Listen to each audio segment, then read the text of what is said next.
Irmãos amados, abra a sua Bíblia comigo. 1 Coríntios capítulo 11. É o texto da ceia. Não podemos demorar, porque as horas nos convidam a terminar. Estava lendo esse texto como tantas vezes, porque a palavra de Deus ela é rica, ela é preciosa, ela não se esgota. A palavra de Deus você pode ler tantas quantas vezes você puder, e todas as vezes você vai ter uma visão diferente dela, porque ela é uma fonte inesgotável, é uma fonte preciosa. Deus está sempre se revelando através da sua palavra. E outro dia eu estava aqui diante desse texto, olhando para ele, e o versículo de número 26, o apóstolo Paulo descreve a ceia como ninguém.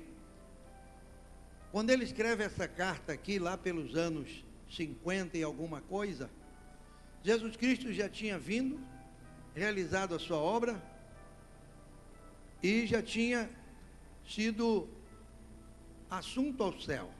Jesus não estava mais na terra. Paulo encontra-se com o Senhor num momento dramático, em que no auge da sua carreira como fariseu e doutor da lei, perseguia a igreja. E desse encontro nasceu um novo homem, com um novo propósito. E esse propósito o levou a passar algum tempo, como ele diz lá na carta aos Gálatas, no deserto da Arábia, estudando e buscando e orando. E aí ele escreve para a igreja de Corinto, dizendo: o que eu estou escrevendo para vocês, no versículo 23 ele diz: eu recebi do Senhor.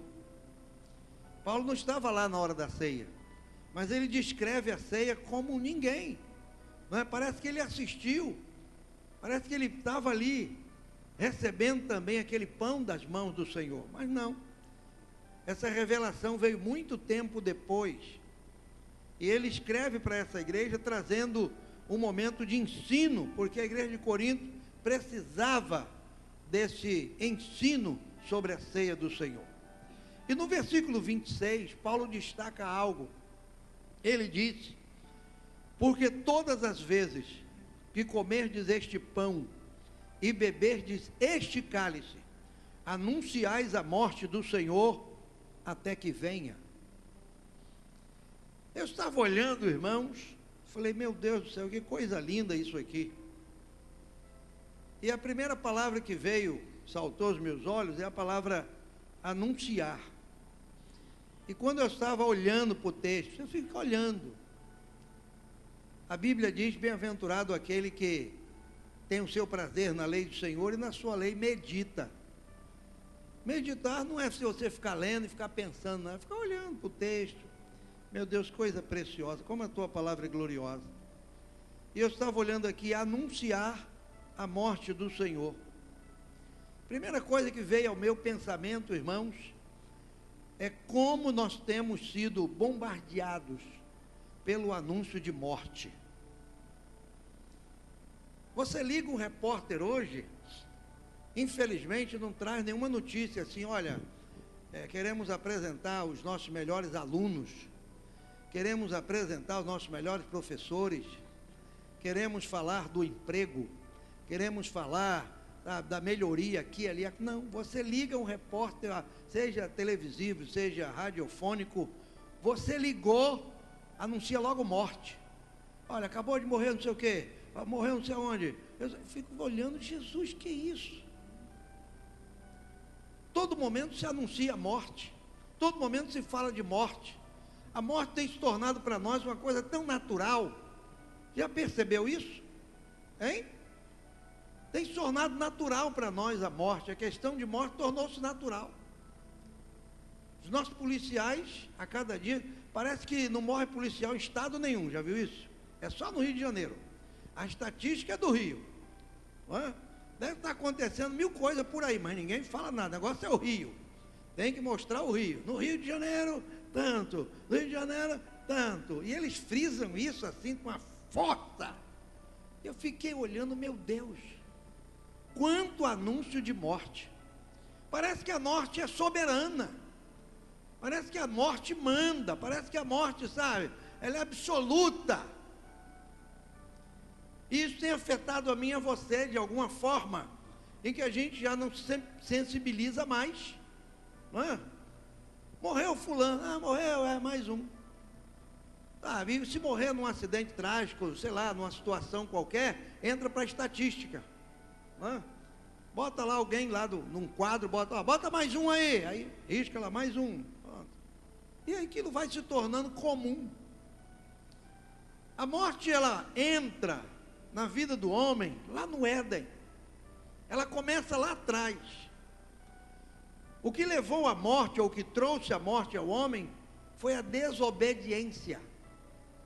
E na verdade, irmãos, tudo que está acontecendo hoje é fruto de um mundo desobediente. Desobediente à palavra, desobediente ao propósito, desobediente aos princípios de Deus. Quando o pastor Alexandre falava aqui dos dízimos, ele disse que a gente tem que dizimar por princípio, né, e não por circunstância. Deus, ele não trabalha, ele não apresenta circunstância para nós. Se você fizer assim, se a circunstância for favorável, aí eu te abençoo. Não, Deus já estabeleceu na sua palavra princípios de vida e princípios de morte. Quem buscar a palavra, buscar na palavra princípios de vida, vai encontrar vida. Agora, quem desprezar os princípios de vida e viver uma vida dissoluta, vivendo a sua própria sorte, vai encontrar também princípio de morte. Há muitos textos que nos falam sobre isso. Eu me lembro agora de Provérbios, quando diz assim: há caminhos que aos homens lhe parece direito, mas o fim deles é a morte. Quando Deus traz o seu povo do Egito, tira o seu povo do Egito e traz a lei para aquele povo, dentre as muitas palavras que Deus deu ao seu povo, Deus diz o seguinte: olha, diante de vocês eu ponho dois caminhos, o caminho da vida e o caminho da morte. Agora escolham a vida. Por que Deus frisou tanto escolher a vida? Porque por natureza, eu e você vamos sempre escolher a morte. Então, irmãos, a morte, ela reina, como diz Paulo lá em Romanos, de Adão até Cristo, absoluta. Está vibrando um negócio aqui no meu ouvido, tem que baixar um pouco isso aqui, não é? Tem que tirar, está zoando aqui. Então, irmãos, a morte reina absoluta, e parece que ninguém sustenta, ninguém freia, parece que a morte, sei lá, ninguém consegue segurá-la. Aí eu me alegrei lendo esse texto aqui, eu me alegrei, porque Paulo fala que nesse momento aqui, em que nós participamos do pão e participamos do cálice, nós anunciamos uma morte diferente. Nós temos o privilégio, a alegria, a satisfação de anunciar uma morte diferente. Enquanto a morte produz morte, enquanto a morte produz separação, enquanto a morte produz condenação, enquanto a morte leva muitos para o inferno, sem Deus, sem paz e sem salvação, porque essa é a realidade. Quando João descreve um dos selos lá no Apocalipse, no capítulo 6, ele diz que quando foi aberto aquele selo, viu-se um cavalo amarelo, cujo nome é morte. E sabe quem segue a morte, diz a Bíblia? O inferno. O inferno segue a morte, por onde ela anda, em cada esquina, em cada encruzilhada, em cada cama de hospital, em cada penitenciária, por onde a morte vai passando, a Bíblia diz que o inferno vem atrás. Para quê? Para recolher aqueles que ainda não conhecem Deus, para recolher aqueles que ainda não conhecem Jesus. A morte vai ceifando, o inferno vai recebendo aqueles que ainda não tiveram um encontro com Cristo, o Senhor da vida, aqueles que ainda não receberam o perdão, a reconciliação, a vida eterna que há em Cristo Jesus. E aí as pessoas vivem assim, essa vida, A morte traz tristeza, a morte traz angústia, a morte destrói famílias. Mas esta morte que Paulo fala aqui, irmãos, ela é diferente. Paulo diz que essa morte é para ser anunciada com alegria. No momento da ceia, que você toma o pão e toma o cálice, Paulo diz: anuncie essa morte.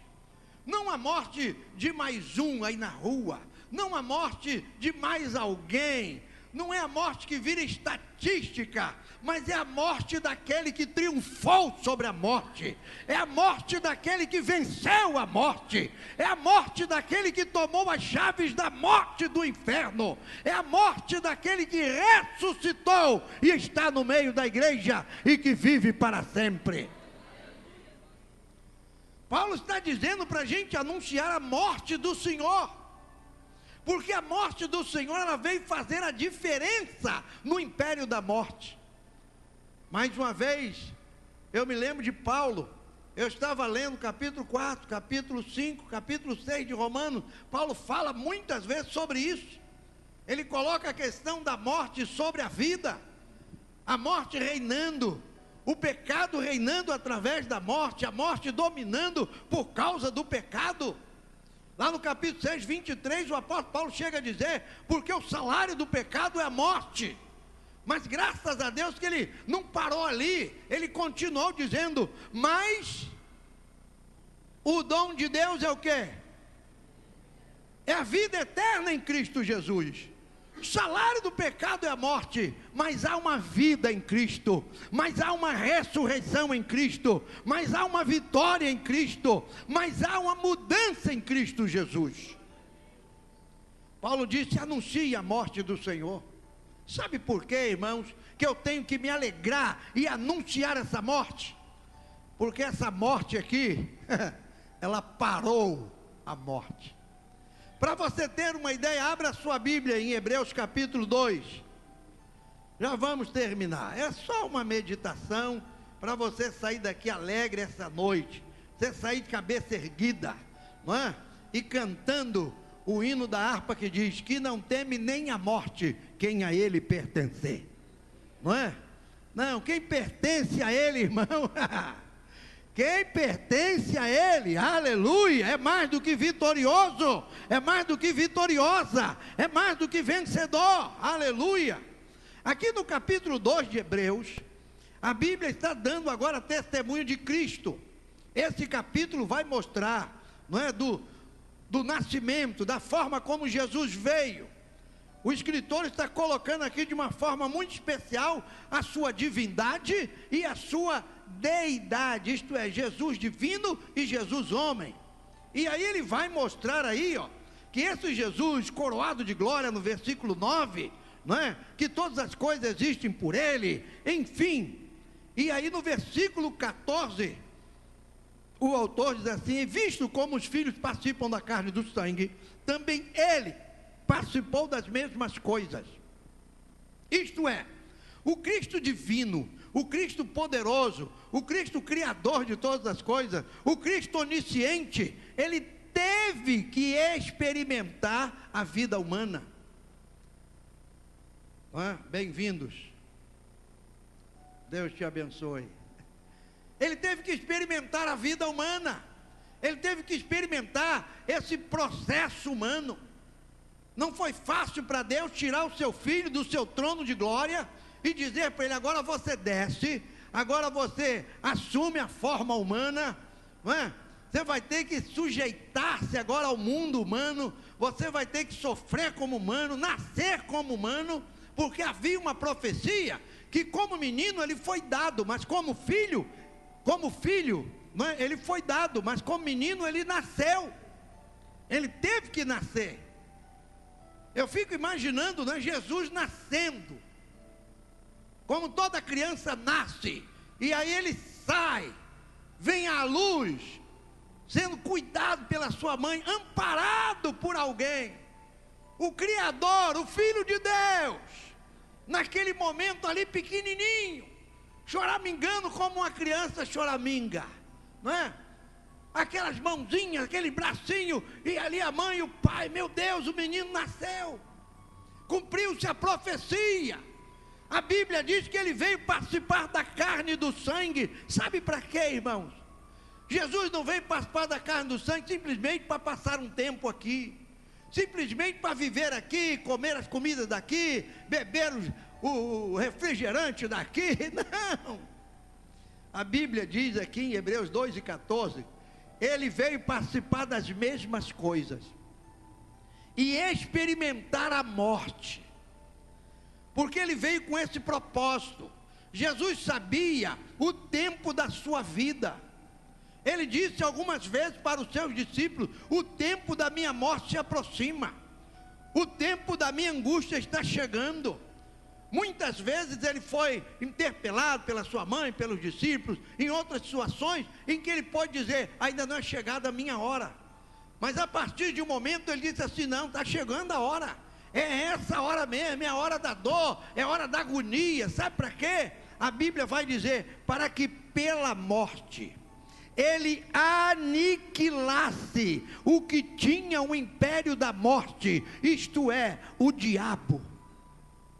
É por isso que Paulo vai dizer aqui em Coríntios 11:26, todas as vezes que você come esse pão e bebe esse cálice, você deve anunciar essa morte, porque a morte de Cristo, irmãos, ela aniquilou o que tinha o império da morte, isto é, a Bíblia diz, o diabo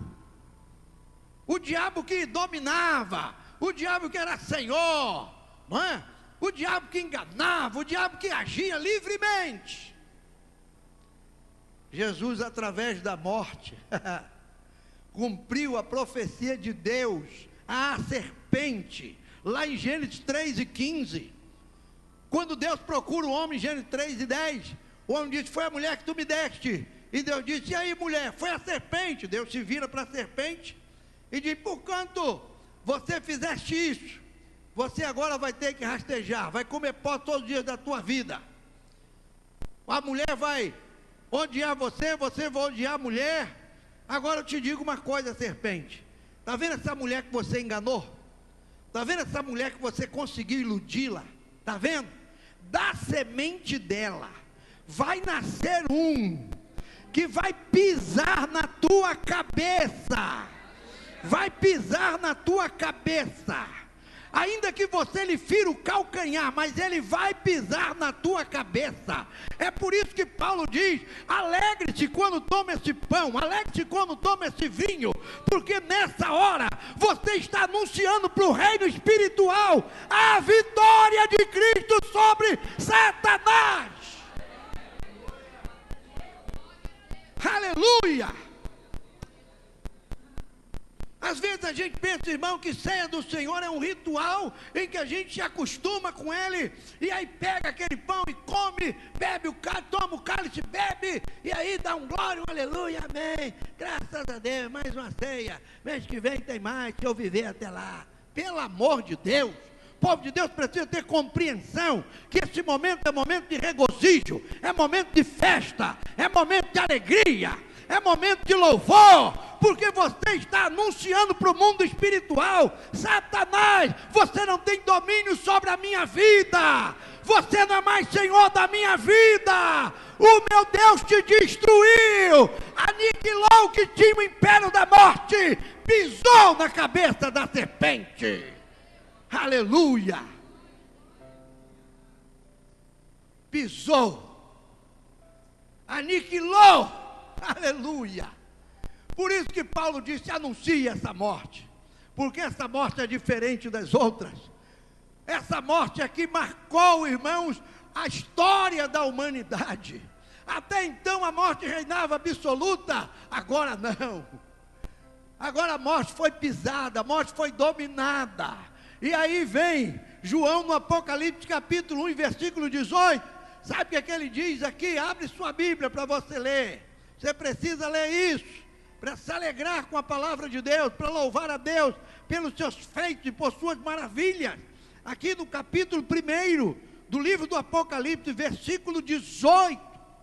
Olha o que o Senhor diz para João, porque João, quando vê o Senhor maravilhoso, glorioso, olha como chama de fogo, cabelo branco como a lã, pés reluzente, aquela roupa branca, aquele cinto de ouro, aquele Senhor glorioso. João cai aos seus pés no versículo 17, e o Senhor fala para ele no verso 18: e o que vivo e fui morto.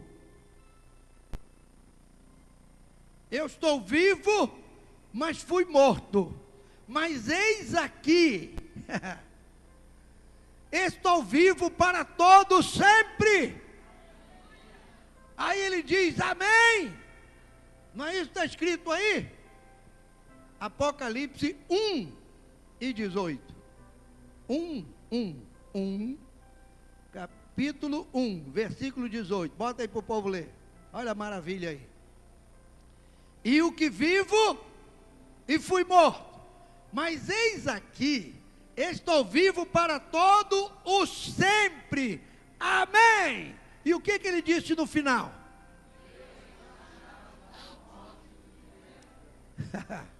Se eu fosse você, eu glorificava a Deus com essa palavra. Eu não estou apenas vivo. João, eu quero te dizer que eu não estou apenas vivo. Eu não quero dizer para você que eu fui um morto que reviveu. Eu não sou mais um Lázaro. Sabe? O Lázaro morreu e Jesus foi lá e ressuscitou. E tempos depois, Lázaro morreu de novo. Todos aqueles que Jesus ressuscitou, o filho da viúva, dias depois, anos depois, ele morreu de novo. Jesus está dizendo aqui: eu não sou um morto-vivo. Eu não sou alguém que morreu e ressuscitou para andar por aí. Eu morri e fui vivo e fui morto. Morto e fui vivo, vivo e fui morto. Mas eis aqui, diante de João, diz: estou vivo para todo o sempre. Isto é, eu não vou mais morrer. Por quê? Porque eu dominei, eu aniquilei, eu destruí o que tinha o império da morte, o diabo, e eu tenho nas minhas mãos as chaves. As chaves estão comigo.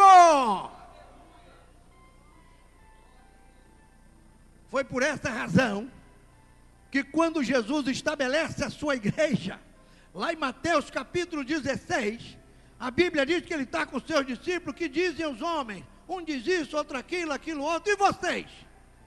A Bíblia vai dizer que Pedro toma a palavra e diz para o Senhor: tu és o Cristo, Filho do Deus vivo. Jesus falou: olha Pedro, essa palavra não veio da tua cabeça, não veio das tuas emoções, isso aí foi Deus que te revelou. E sobre esta palavra eu vou dizer uma coisa a vocês, preste atenção. Ficaram os discípulos olhando. Tu és Pedro. Pedro significa fragmento de pedra, uma pedrinha. Tu és Pedro, mas sobre esta pedra, referindo-se a ele, a pedra que os edificadores rejeitaram, a pedra que o povo não quis ver, não quis perceber, ele disse: sobre esta pedra edificarei a minha igreja. A minha igreja vai ser edificada sobre esta pedra. E eu tenho uma notícia para dar para vocês: as portas do inferno, as portas do inferno, as portas do inferno não prevalecerão contra a minha igreja.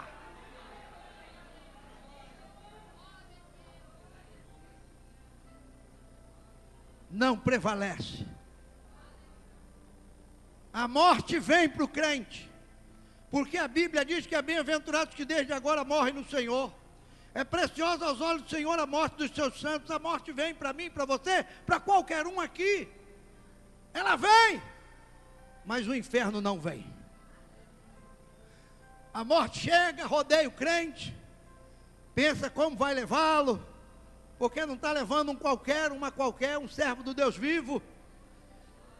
E ela vai logo dizendo para o inferno: olha, de longe, esse não é teu, essa não é tua, esse aí, ó, eu vou apenas ceifar, mas virão os anjos para levar.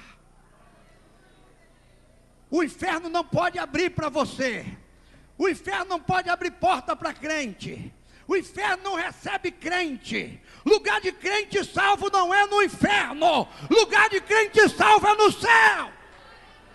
Aleluia!